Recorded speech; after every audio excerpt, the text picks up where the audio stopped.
All right, folks. Well, you know you're in for a treat when you hear that tune because it's time for another week of the Rec Poker Podcast. I'm your host, Jim Reid, Bluff Serini in the home game and at Rec Poker Jim on the hellscape we call Twitter.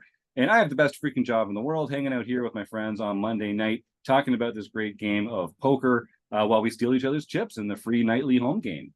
Now, I have to mention to you that we are brought by Running Aces, the official sponsor of the Rec Poker Podcast. They're located less than an hour north of the Twin Cities in the beautiful state of Minnesota. And you can find out more about them by going to runaces.com.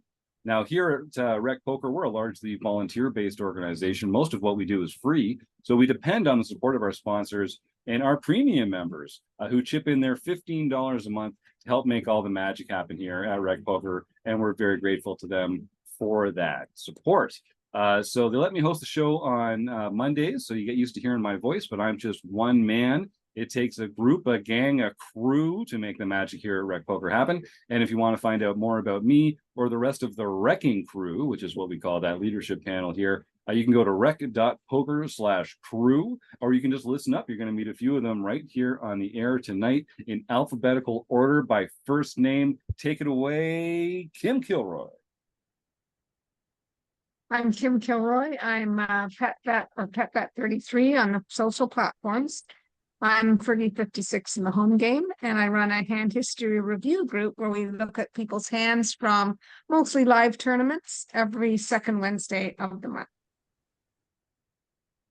I'm Rob Washam. You can find me as Rabman50 just about everywhere. And you can join me and a bunch of our premium members as we discuss the latest books in our book studies, which happen every first and third Wednesday of the month. And I'm Taylor Moss. You can find me on Twitter at Taylor_Moss or as Gopherboy TJM in the Rec Poker home game, which I stream live on Twitch every Wednesday evening at 9 p.m. Eastern. Twitch.tv/RecPoker.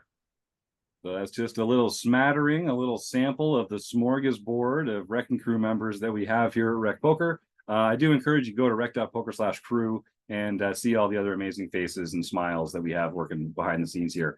I mentioned some premium members. One of the perks of being a premium member is you get to come join the forums edition of the show. I'm pleased to see my buddy Joe Millay coming back in. Regular listeners will have heard from Joe a few weeks ago. Joe, why don't you introduce yourself to Rec Poker Nation? Sure. My name is Joe Millay. I'm JM tape on the home game, and premium members, you definitely want to join this because you're missing out if you don't. Thanks, Joe. It's great to see your face again. So here on the forums edition of the podcast, every week we take a hand or a post from our free forums at Rec Poker. I think I mentioned at the top of the show, most of what we do here is free. Come sign up for a free Rec Poker community account today. All it takes is an email address and a smile, but we do insist on both. And you can type in the forum, get responses from pros and serious recreational players, and take your game to the next level by sharing some of the spots that you're unsure about. So this forum post was posted by our very own Rob Washam about a spot that he was unsure about. Rob, this is a cash hand from ACR on the 6-max cash game. Why don't you tell us a little bit about the hand, the sort of reads you had on some opponents, and set up the spot for us to discuss here on the show. All right, I play a little cash at night because I don't want to get involved in a tournament that's going to last 4 hours. So I can tend to get in and out and just play a little round and get a little experience playing poker, right? So I'm sitting here. Everybody's got about 100 big blinds, typical cash setup. And I'm in the hijack with ace-5 of hearts, ace-5 suited. And I opened 2.5 big blinds, approximately. The villain right next to me in the cutoff, 3 bets to 6. Now, that's kind of a small 3-bet to start with, you know, because typically I would typically go to 7.5 to 8 there minimum for a 3-bet. So he 3-bets a little bit smaller than usual. And then the villain in the small blind calls. And that doesn't surprise me very much because the villain in the small blind is seeing like 30% of the hands, right? So he's doing a lot of calling. Not three betting a lot. Well, on the other hand, the villain won in the cutoff. He, after 156 hands, he's 24, 21, 15. He's playing very aggressively. He's playing way more aggressive than the strength of his hands would tend to believe he should be. And he's been stacked more than once. That gives you an idea of the fact that he's willing to put his money in with less than a stellar hand. He's not afraid to fire. And Rob, I just No. want to ground the conversation here for a second. So if you're listening along at home, Rob's describing the HUD stats for a couple of these players, and the villain one that made the 3-bet, they're playing 24, 21, 15. So 24 is the VPIP. That's the number of hands that they voluntarily put money into the pot. 21 is the PFR, or pre-flop raise, which indicates the number of hands that they played in an aggressive fashion by raising rather than calling. And 15 is the 3-bet. And 15% is a very high percentage for a 3-bet. If you look at the hand charts, there's only, depends on who you talk to, but there's only like 4 or 5% of good hands out there. They stopped making them. They stopped making good hands early, and most of the rest of the hands available to you are just not very good hands. So if people are 3-betting 15%, either they're getting dealt a lot of really good hands all at once, or more likely they're 3-betting a wider range than just premium hands, which is what Rob is pointing out here. So all right, so we're in the hijack. Everyone's deep. We've got 3-bet by this aggressive player who's going to be in position to us, and we've got this smooth caller from the small blind who's a very passive player. Rob, you mentioned the small size of the 3-bet. Was that, they've been 3-betting a lot? Had you noticed a variety of sizes for them, or did they always use this smaller than usual c-bet size? I think it's a button click. Okay, To tell you the truth. So they've I think got like a he's slider set. Yeah, right. He's got a certain button that he's hitting. And so 6 big blinds is probably about average what he's been doing. It's like he wants to get involved, and he wants to put that pre-flop raiser, that first person in, to the test. Because again, if you think about your opening range is going to be, probably 25 to 30% from the hijack, right? mm-hmm. In a cash game. So he's trying to put pressure on that range of hands that you're opening, thinking that he can get you to fold a lot. Now, then the guy in the small blind calls. So it's like, but for him, I think he's calling with a lot of, he could be calling with a lot of small pocket pairs. He didn't raise, so he doesn't have anything that's at the top of his range. And ace 5, to me, I would 3-bet this a lot as a bluff. I could 3-bet ace 5 suited as a bluff very often. I mean, that would be definitely in my range for that.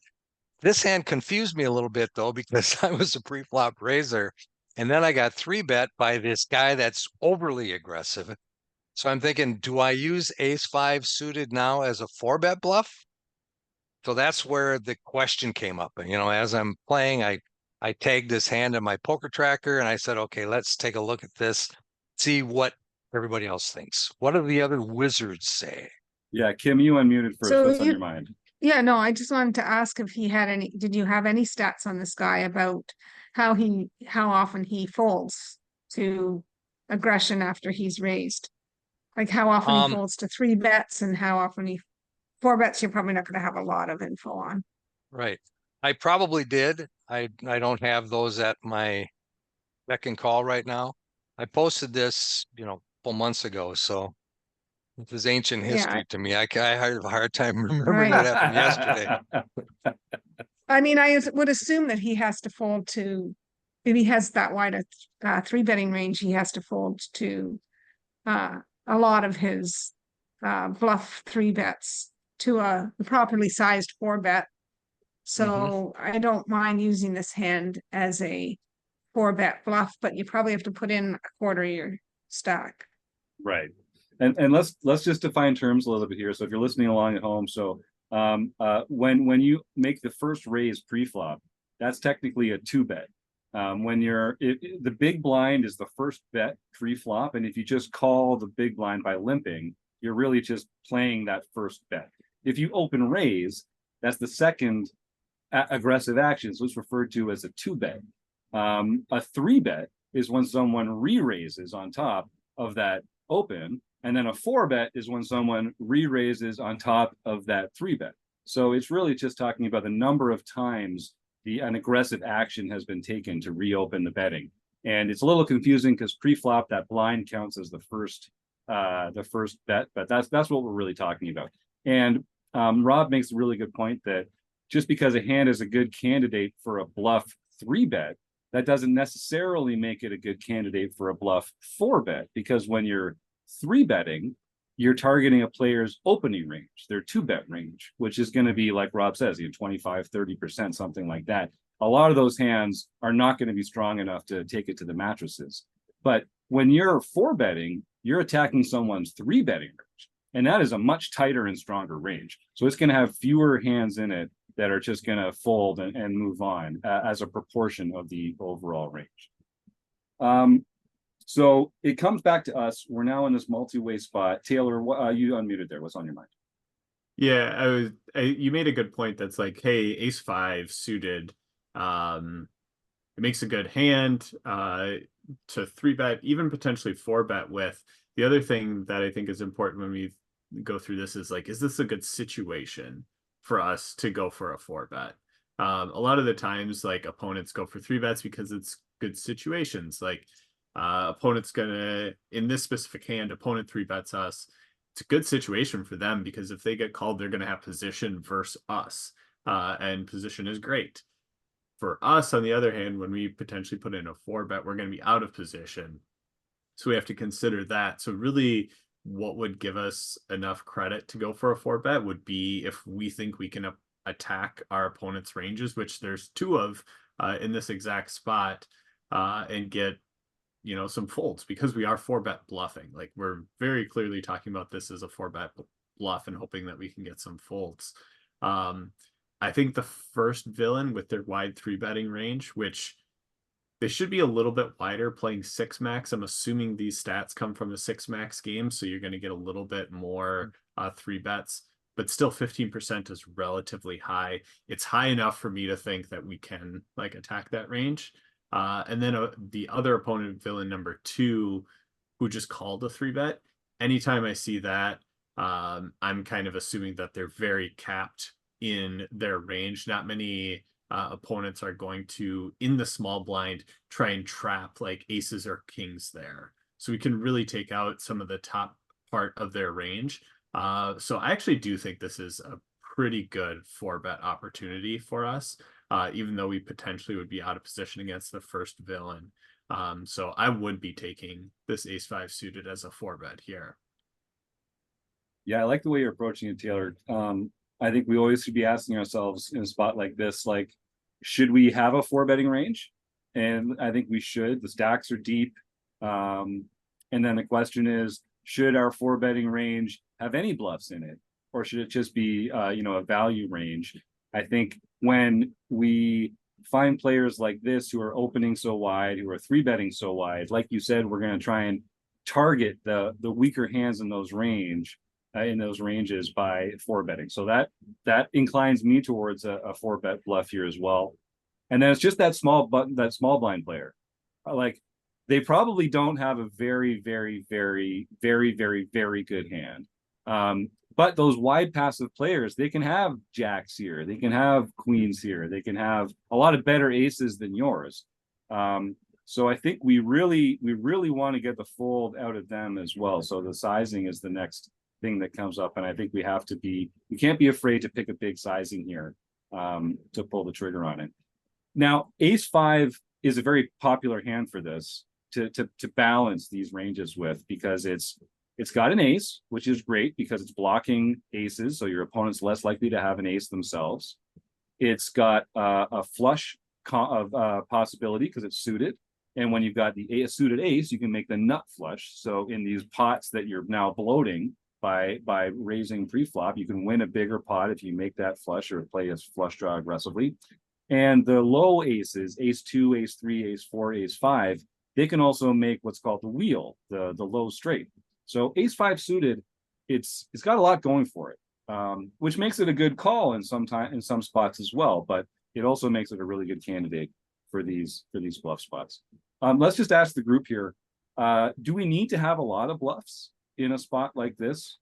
Because I feel like we're probably only 4-betting for value with our very, very strong hands. How many kind of bluff hands do we need to have in order to be balanced, or should we even worry about being balanced in a spot like this? And should we just sort of attack this player? Rob, you and Taylor are both unmuted, so jump on in, whoever wants to go first.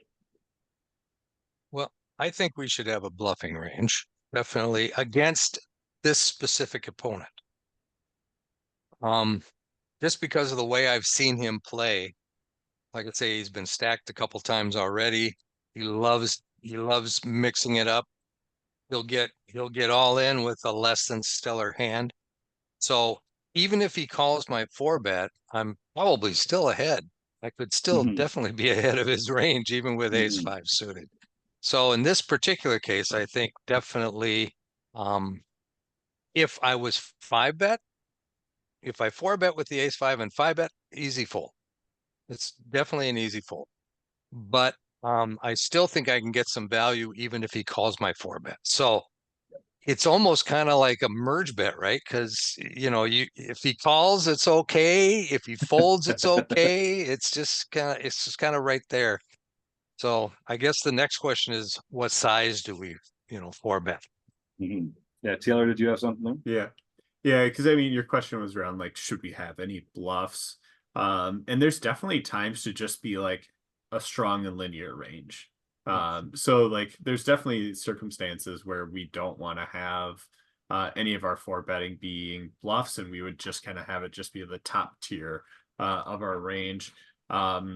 Here, I think we probably want to have a few bluffs in there for all the reasons that I talked about before, like thinking about the opponents in the hand, the fact that there's 2 of them, the exact hand that we have, I think works really well with all those things. So I think we do want to have some bluffs in there, but we don't want to go too overboard with this, because it's like, hey, ace 5 suited is the stereotypical, like, hey, here's the bluff hand to like add into your range to have some bluffs.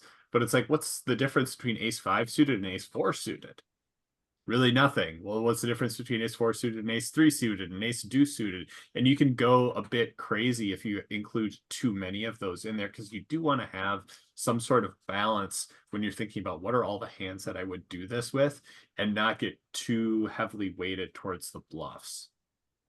Yeah, and that's something people should be paying attention to, because if you're in a spot where you're value betting a lot, like a really wide range, tons of combos of value, then you can also bluff a lot of combos. But in a 4-bet spot, you're really not 4-betting a lot of combos, because you're calling with a lot of your medium strength hands, you're folding a lot of your own weaker hands, and you're only continuing with some of the very, very best. So you don't need that many combos of kind of bluffs to balance it out. And it's true that like ace 5 and ace 4 and ace 3 and ace 2 all kind of have a lot in common. But if you're 4-betting all of them, that's probably too many, and you should stick to either just ace 5 or just ace 5 and ace 4, or maybe all, ace 5, ace 4, ace 3, ace 2, but only when they're red cards or only when they're black cards, or another way to kind of cut down the number of combos so that you're not over bluffing. But yet the last reason why I think we pick ace 5 as a bluff is because it can get better hands to fold. Hands like ace 6, ace 7, ace 8, ace 9, ace 10, ace jack, those hands are probably going to fold to your 4-bet here, which is a great way to capture some extra equity from the table that you wouldn't be getting otherwise. So sizing. So we're effectively 100 big blinds. The open was pretty standard. The 3-bet was pretty small. What is there like a typical? Is there like a formula that you guys like to use to decide what size to make your 4-bet? Taylor, you unmuted. What's your take on that? It's I mean, how often do we 4-bet Very when we're rarely. playing? It's very, very uncommon.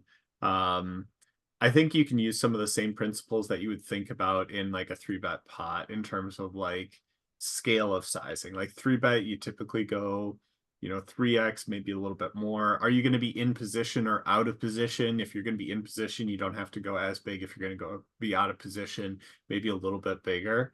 And then I think just for the fact of like you're going for 4-bets, you can tone those down a bit more because there's already a lot of chips in the pot, and the stack to pot ratio after the fact is going to be lower.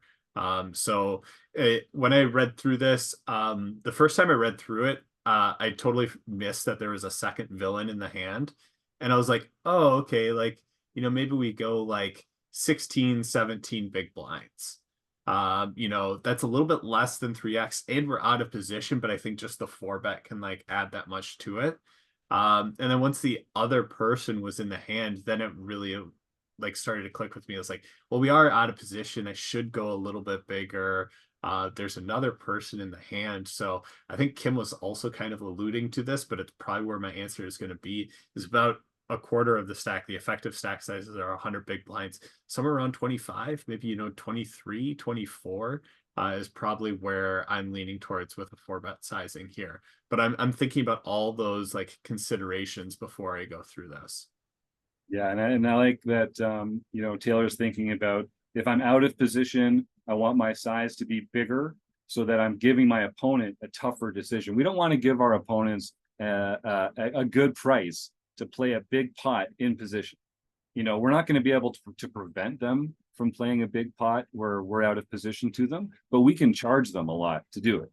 And that also helps us range them, because the more hands that they have to fold, the tighter the range that they continue with, the fewer combos they are, the easier it is to kind of break their hand down in real time at the table. So I like all those factors.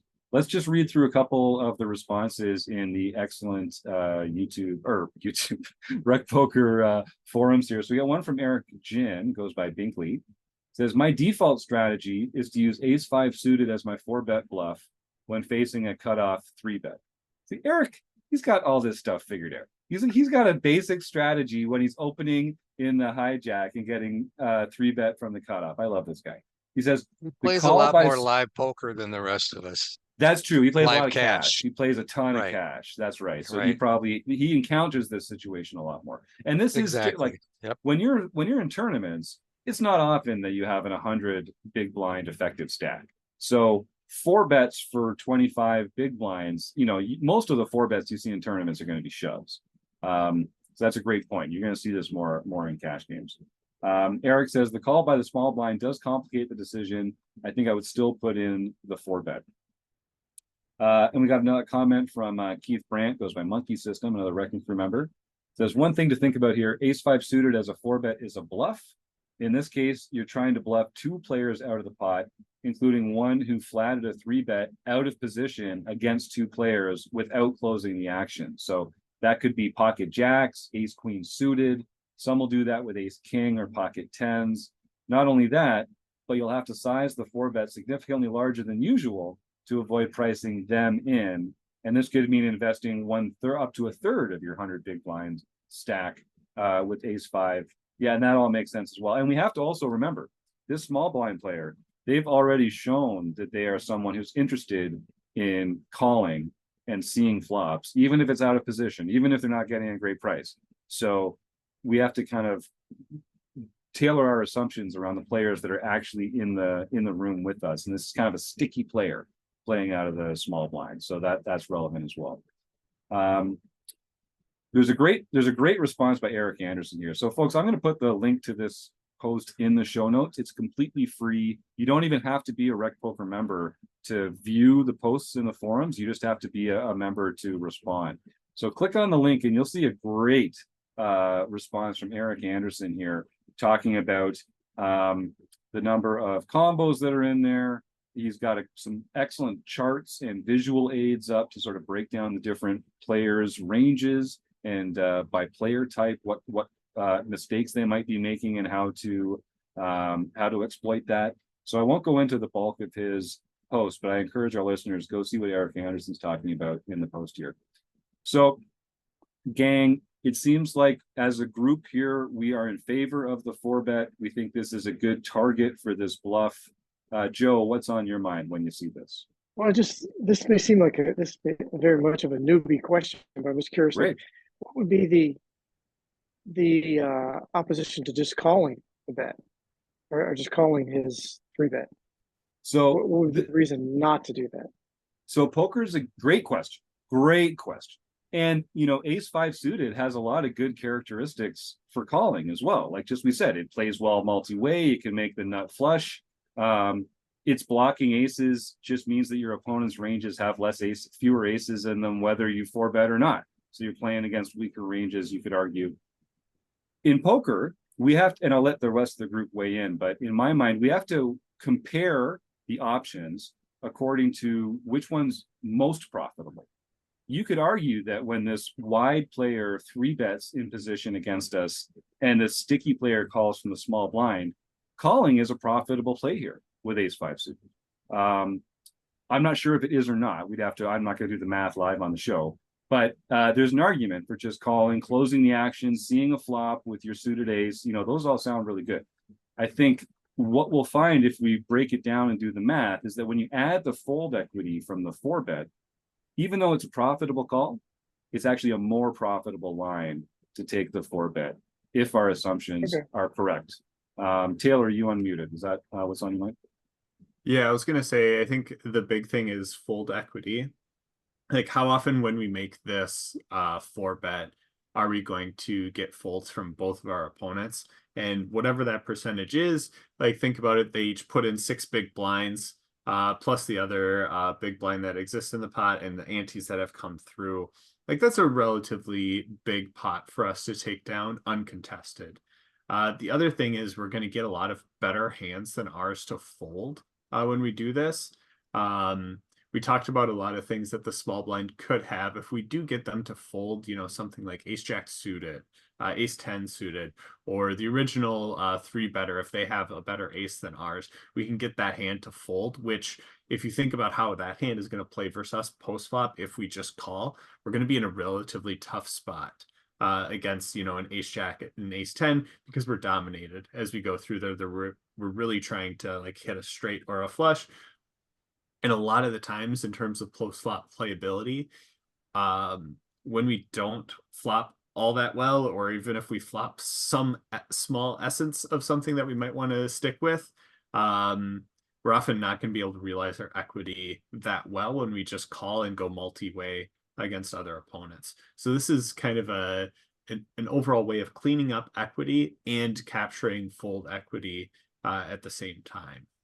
So Joe, calling is totally fine, but it's like there's some other aspects that kind of work. And not to say like it keeps our range really strong too. Like we can represent the aces, the kings, the queens, all those other hands post flop. Joe, fire away. We're here to answer questions, so don't be shy. What else is on your mind about that? No, that was the main question. Is this why would that not be an option? It sounds like it's an option, but the more profitable play, at least what you guys are thinking is to 4-bet. I think so too. Kim, or sorry, Rob, and then Kim. Yeah. I always think of it as you have 2 ways to win the hand. The first way is they all fold, which is the best way when you're sitting there with ace-5. And then the second consideration, and Taylor touched on this, is equity realization. When you're out of position, even if you have the best hand, it oftentimes is very difficult to realize the entire equity of your hand because of your position disadvantage. So when you're in position, you can realize more equity than what you really have. And when you're out of position, you generally don't recognize as much equity as you can when you're in position. So being out of position is a big part of this particular scenario, which makes the 4-bet. To me, it's a 4-bet or fold. I'm probably never calling here. Yeah. Kim? So with the four, That Oh, go just ahead. running, sorry, go ahead, Joe. I was Well, with just the running four this bet, in you're the solver. okay. Well, the four bet, you're hoping for them to fold. Is what Yeah, you really basically, want. yes. Yeah. Okay. All right. And if they don't, there's the point that Taylor made earlier. If you just call, you're kind of capping your range, just like the small blind player. Like they can be confident that you don't have pocket aces, pocket kings, pocket queens. When you make the four bet, you're uncapping your range, and even if they don't fold, now they have to play a pot where you could have aces, but they didn't, five bet back at you. So it's less likely that they do. Having range advantage is it's a luxury. People fold way more than they should when you have range advantage. And the other point that Taylor made about getting better hands to fold, like when we open and this in position player three bets and the small blind calls, it's very unlikely that they have a worse hand than we do. Maybe the three better does. Maybe they've got some funky non-ace king or non-ace high hands in there that they're three betting with. But mostly when they fold, they're folding better hands than us. So that's a win, no matter how we split it up there. Kim. Yeah, I mean, even if they're folding hands that are like king jack or king queen, those are still have lots of equity. So we're folding out a lot of their equity, and when they have position on us, it makes our life hard. But just putting this in a solver, I put it in tournament 100 and also in cash 100, and I can't put in for the small blind call because it's just not a thing in GTO. Right. Small blind should just never call there. They should just be raising or folding. But versus so if we take the small blind out of the equation, it's flatter. The solver does not want us to fold very often, like never in a tournament, and in a cash game only 12% of the time. It prefers raising a quarter of the time and the four bet and calling like 64% of the time. Interesting. So having that small blind in there, would that make us more inclined to now raise because there's more of dead money in there? That's my perspective on it. And I think so. I think I'd be leaning more towards putting the raise in, but it doesn't mind the call. Is all I'm saying there. What Joe was saying, why don't we just call? Doesn't mind the call. Taylor? Yeah, I agree. A lot of my thought process is that small blind in there makes me want to four bet more. So I totally get all that Kim's saying and agree with it. Yeah. And part of that's because just there's more in the pot for us to benefit by stealing now. So there's 15 or 16 big blinds in the pot or something. I won't do the math live on the air, but that's a sizable pot. And if we can pick that up now uncontested, that's valuable. And we try and think about these spots as though we're going to be in them an infinite number of times. So even if it turns out that the in position player has aces or kings and they five bet or they bluff us and we have to fold our four bet here, it doesn't have to work every time. It doesn't even have to work most of the time to necessarily be a profitable line. So I want people to sort of bear that in mind as well. It doesn't have to work every time to be the right play. This is a game of probabilities, and sometimes they are just going to have a better hand. So we're really just looking at what's the best way to play it, assuming if we can make these assumptions about the circumstances there. So I'm also more inclined to four bet with the dead money from the small blind. I'm curious. Well, here I'll ask that afterwards. Kim, you had something else there, I think. Yeah. Sometimes in these games, they're just going to flat our four bet as well. They're just going to call. Right. Because they're not supposed to, but they're going to just call. Right. Some of the time. So and then we can just often take it away with a very small C bet on the flop. Because they're just trying to hit their hand. Right. So, and it's hard to hit a hand. It's hard to hit a flop. Right. It doesn't happen very often. Yeah. And also, another benefit of that is if players are, and this is a good thing to file away, like if players are sticky, it means that they are continuing with hands that they shouldn't continue with. So they're continuing with weaker ranges than they should.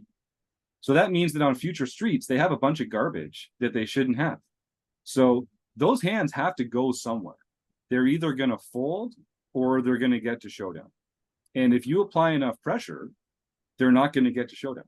So players calling with weak hands pre-flop, often what ends up happening is you just make a bigger pot and you win a bigger pot on a future street than if they had just folded to your pre-flop raise. So that's another kind of hidden benefit to those semi-bluff, bluffy three bets, because now there's a bigger pot. Your sticky opponents are still playing weak ranges. They don't hit the flop any more often than you do, brother. So, mostly what they miss, and then you get to take it away, and now you win a bigger pot there too. So there's a lot of inherent advantages to being the aggressor. And a lot of players just aren't comfortable playing more than aces, kings, queens, ace, king, ace, queen suited. But those players are kind of easy to play against, because when they're 3-betting and 4-betting, your decisions are very simple because you know what kind of hands they have, and that's predictable, and that makes your life easy. But they're also missing out on all these other spots where, listen, a lot of poker is played with wide ranges. So if you can get people to fold a bunch of the junk in that range and win that pot, that's going to be extremely, extremely valuable. So you raised a really good question about calling, though, Joe, and there are spots that we would choose to call here, maybe based on the characteristics of our hand. Like having a suited ace is a good hand to play multi-way. Some like low medium pocket pairs are also like good hands to play multi-way. Gang, what is there a hand that you would consider calling with here? Or is there like a set of hands that you would just say, no, I'm never 4-betting here, I'm just going to call? But because we have ace 5 suited, that's what makes this a better 4-bet spot.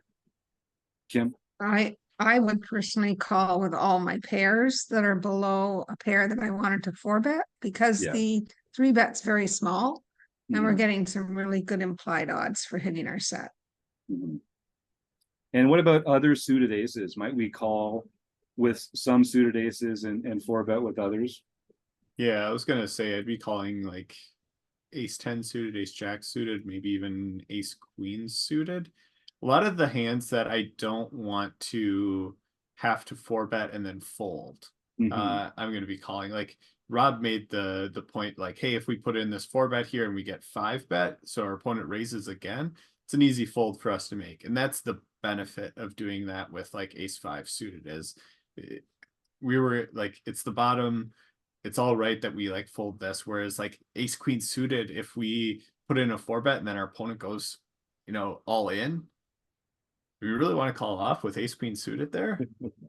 Like maybe I'm just going to use that as a call then. So I think there's a lot of hands that I'm going to use as a call here. Suited kings, the king jack suiteds, those types of things. Suited They all do broadways, really I think. well. Yeah. So I think there's a ton of hands that we call with here. I think we just found one of the very few examples that we're using as a 4-bet bluff, or at least what I would use as a 4-bet bluff in this spot. Yeah.